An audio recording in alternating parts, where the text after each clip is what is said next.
What's going on, guys? Kaiser here, and today we'll be taking a look at the top ranked third-party Nintendo Switch controllers on Amazon under 30 bucks to see if they're really as good as the reviews say they are.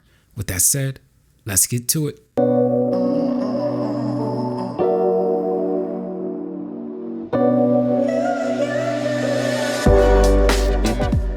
Alright, so all of these controllers except this one are some of the top ranked third-party Nintendo Switch controllers on Amazon. Now this one by EasySMX was sent to me for review, so it's not included in this top ranked list. This is a wireless rechargeable controller for the Nintendo Switch and Windows. Now the controller has a similar design to the Xbox controller, although it's definitely not as heavy, and the L and R buttons are a bit mushy.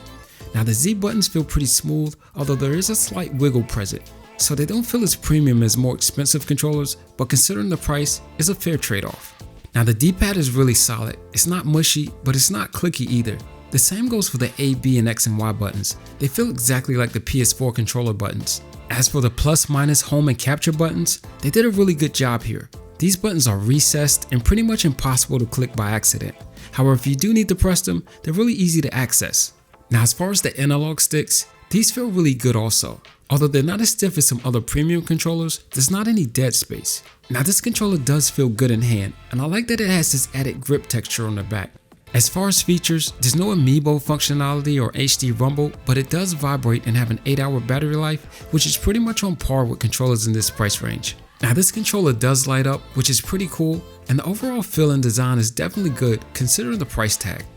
Next up, we have the DinoFire Pro controller. Now this controller has a lot of features considering the price. It has 3 adjustable turbo modes, 3 adjustable levels of shock, 6-axis gyro motion, and 8 to 10 hours of battery life, which seems pretty standard for controllers at this price. Now this controller has a decent amount of weight to it. It's not as heavy as a premium controller, but it's not so light that it feels cheap either. The analog sticks feel good and have grips along the outer ring. Now the bumpers feel a bit too clicky for me, and the triggers aren't as smooth as I like. It almost feels like they're rubbing against the side. Now while the A, B, X, and Y buttons feel good, the D-pad feels a bit off. It has this rocking motion, which is okay, but when you pair that with a mushier button, the press doesn't feel intentional. The Xbox controller has this similar rocking motion, except when you press it, it has an actual click letting you know that the button's been pressed. Now the home button is fairly clicky, while the other buttons are stiff and mushy. The layout of this controller is more along the lines of a PS4 controller, so that could be a little weird if you're used to the Joy-Con controller layout. Now in terms of overall feel, the controller feels really solid. Outside of the triggers and the bumpers, this actually feels like a premium controller. Next up, we have a controller by Stoeger. This controller offers 5 hours of battery life and dual motor vibration. Now when I first saw this controller, I thought it looked awkward and cheap, but after using it for a while, I can definitely understand why people like it. The thumbsticks aren't as tight as I like them to be, but they still feel good and there's no dead space. Now the D-pad feels really good. It has that rocking motion that I was talking about earlier, except like the Xbox, it has a defined click. The plus, minus, home, and capture buttons are all stiff and feel solid. The A, B, X, and Y buttons are a little smaller than I like, but they still feel really good. The bumpers are clicky and loud.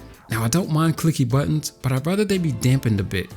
Now the triggers, I honestly don't know why I like these so much. I mean, they're definitely smooth, but they're loud and the travel distance is really long. But for some reason, they feel really satisfying to press.